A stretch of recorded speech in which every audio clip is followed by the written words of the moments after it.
Hello student, आपका नई session 2025-26 class 8 गणित 8 ग्रेड अभ्यास पुस्तिका अध्याय 4 आंकड़ों का प्रबंधन। तो आइए, कहा गया है संपूर्ण और उसके एक भाग को दर्शाने वाला आलेखीय निरूपण। आपका प्रश्न दिया है ना कि आलेखीय निरूपण, 4 ऑप्शन है। इसका राइट आंसर होगा डी वाला, जो देख रहे हो, संकेतों का प्रयोग करते हुए आंकड़ों का चित्रीय निरूपण। तो चित्रीय निरूपण जो है ना, वो हमारा होगा सी वाला ऑप्शन, चित्रालेख। चित्रालेख, ठीक है। आगे का प्रश्न, जब एक पासे को फेंका जाता है तो 2 आने की परिचय होगा ना। ये ऑप्शन बिल्कुल सही है, 1/6, क्योंकि उसमें 6 चांस होता है। जब एक सिक्के को उछाला जाता है तो चित्त प्राप्त करने की प्रायिकता, यह बहुत ही आसान है, 1/2 होगा। बी ऑप्शन बिल्कुल सही है, 1/2, ठीक है, चित्त आने की प्रायिकता। प्रश्न 5, राहुल, वरुण और अनिल एक रंगीन पहिए को घुमाने का खेल खेल रहे हैं। यदि तीर लाल रंग पर रुकता है तो राहुल जीत जाता है। यदि तीर नीले रंग पर रुकता है तो वरुण जीत जाता है। यदि तीर हरे रंग पर रुकता है तो अनिल जीत जाता है। इस खेल को न्याय संगत बनाने के लिए निम्न में से कौन सा रंगीन पहिए प्रयोग किया जाना चाहिए। आपका 4 ऑप्शन दिया है, इसका राइट आंसर नंबर 4, ये बिल्कुल सही है, ठीक है।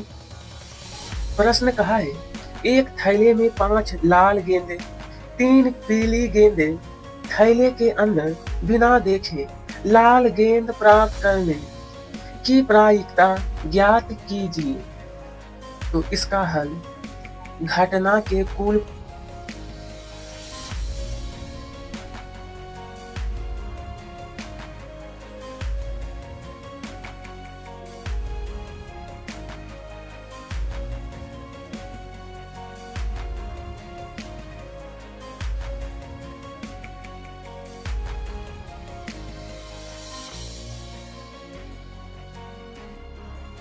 साथ, जब एक पासे को फेंका जाता है तो निम्नलिखित प्रत्येक घटना की प्रायिकता ज्ञात कीजिए। प्रत्येक घटना, इसका हल पासे को फेंकने पर प्राप्त अंक, कुल परिणाम की संख्या 6।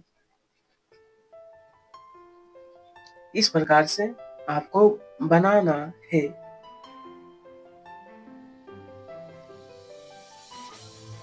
प्रश्न, निम्न दंड आलेख में अलग अलग शैक्षिक वर्षों के कक्षा 8वीं के विद्यार्थियों की संख्या दर्शाई गई है।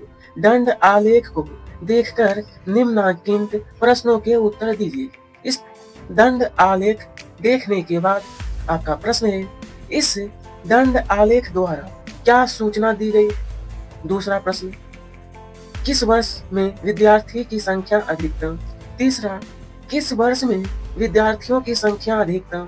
चौथा, बताइए कि सत्य है या असत्य कि 2005 से 6 में विद्यार्थियों की संख्या 2003-4 की संख्या की 2 गुनी है। इसका हल, यह दंड आलेख विभिन्न शैक्षिक वर्षों में कक्षा 8वीं के विद्यार्थियों की संख्या दर्शाता है।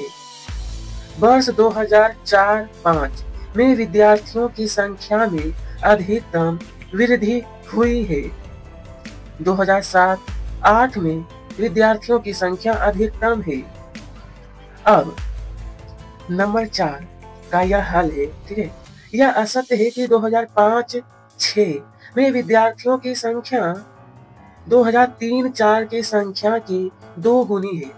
इसका हल है, ठीक है। तो इस प्रकार से चारों प्रश्न का हल बता दिया हूँ। इसके आगे का प्रश्न देखते हैं। आगे, निम्न द्विदंड आलेख में 2 शैक्षिक वर्षों में एक विद्यार्थी द्वारा अलग अलग विषयों में प्राप्त किए गए अंक दिए गए हैं। द्विदंड आलेख को देखकर निम्नलिखित प्रश्नों के उत्तर दीजिए। ये आपका दिया गया है आलेख। आपका प्रश्न है, पहला हल, इसका हल। यह द्वि दंड आलेख एक विद्यार्थी द्वारा 2005-06 और 2006-07 में विभिन्न विषयों में प्राप्त अंकों की तुलना दर्शाता है। यह पहला प्रश्न का उत्तर है। दूसरा नंबर जो प्रश्न है, इसका हल। गणित विषय में विद्यार्थी के प्रदर्शन में अधिक सुधार हुआ है। अब तीसरा नंबर, अंग्रेजी विषय में प्रदर्शन में गिरावट आई है। चौथा प्रश्न ये जो है, हिंदी विषय में प्रदर्शन समान रहा है। इस प्रकार से बनाने के बाद यहाँ पे प्रश्न है, दी गई सारणी में किसी राज्य के खाद्यान्न उत्पादन को दर्शाया गया है। आंकड़ों को दंड आलेख दर्शाइए। यानी ये जो आपका दिया है, इसे आपको आंकड़ों से दंड आलेख दर्शाना है। तो आइए इसका हल। सबसे पहले दंड आलेख का चित्र इस प्रकार से आपको बना लेना है, जैसा यहाँ पे बताया जा रहा है। ठीक है। कहा गया है, किसी छात्रावास में विभिन्न भाषाएं बोलने वाले विद्यार्थियों की संख्या नीचे दी गई। इन अवलोकन को एक पाई चार्ट द्वारा प्रदर्शित कीजिए। कैसे? तो बोला है पाई चार्ट द्वारा। तो आइए भी बताऊंगा पाई चार्ट कैसे बनाना। पहले इस तालिका आपको बनाना होगा। विद्यार्थी की संख्या, संपूर्ण भाग, केंद्रीय कुल, हिंदी 40 है, तो इस प्रकार से।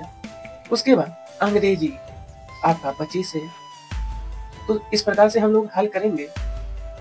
मराठी आपका 15। उसके बाद तमिल जो है वो 10। इतना करने के बाद इस तालिका हल बना लीजिएगा। उसके बाद पाई चार्ट मैं बताने वाला हूँ। देखिए, ये हमारा पाई चार्ट है और इस प्रकार से आपको भरना है। तो ये प्रश्न हमारा कंप्लीट हो गया। यहाँ पे प्रश्न दिया है 672 विद्यार्थी के स्कूल आने जाने के विभिन्न साधनों को पाई चार्ट में दर्शाया गया है। चार्ट में और निम्नलिखित प्रश्नों के उत्तर दें। ये रहा आपका पाई चार्ट। आपका प्रश्न दिया है, कितने विद्यार्थी साइकिल से स्कूल जाते हैं। दूसरा, कितने विद्यार्थी बस से स्कूल जाते हैं। तो आइए इसका उत्तर, इसका हल। कुल विद्यार्थी 672, केंद्रीय प्रवृत्ति की माप 360 डिग्री, बस की माप 120। अब यहाँ पर देखिए, लिखना है साइकिल से जाने वाले विद्यार्थी यानी 168 है, तो बस से जाने वाले 224। इस प्रकार से हल करना है। आइए, कहा है, दिए गए पाई चार्ट में सिंचाई के विभिन्न तरीकों को दर्शाया गया है। पाई चार्ट पढ़ें और निम्नलिखित प्रश्नों के उत्तर दीजिए। ये जो आपका पाई चार्ट दिया है, आपका प्रश्न, कितने प्रतिशत भूमि नहरों द्वारा सींची जाती है। तो देखिए इसका हल, 46% भूमि नहरों द्वारा। दूसरा, 17% भूमि किस माध्यम से सींची जाती है। यहाँ पर देखिए दिया है, तो 17% भूमि टैंकों द्वारा सींची जाती है। तीसरा, ट्यूबवेल से सींची जाने वाली भूमि का प्रतिशत। ट्यूबवेल से सींची जाने वाली भूमि का प्रतिशत 25% है। ठीक है।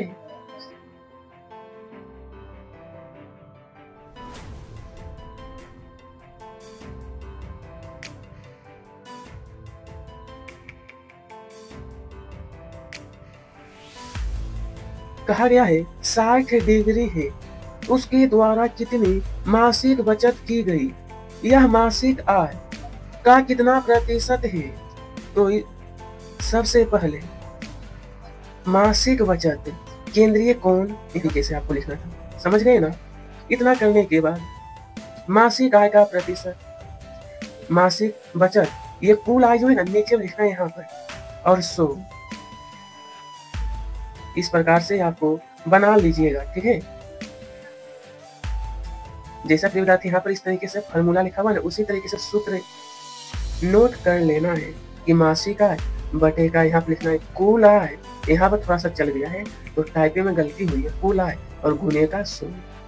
आगे का प्रश्न 15 है, आप अपने एक दिवस की दिनचर्या में व्यतीत समय जैसे स्कूल, सोने, खेलने आदि के लिए नीचे दी गई सारणी भरिए इन आंकड़ों को एक पाई चार्ट द्वारा आपको दिखाना भी है।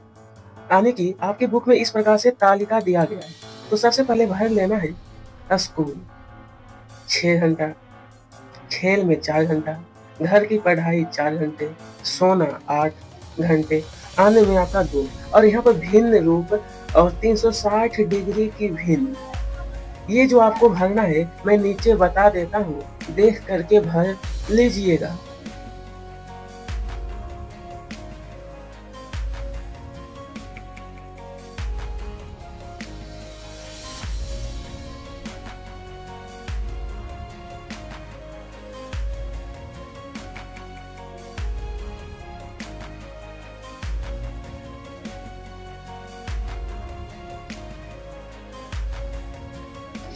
प्रिय स्टूडेंट, अब देखिए यहाँ पे पाई चार्ट इस तरीके से आपको बनाना है।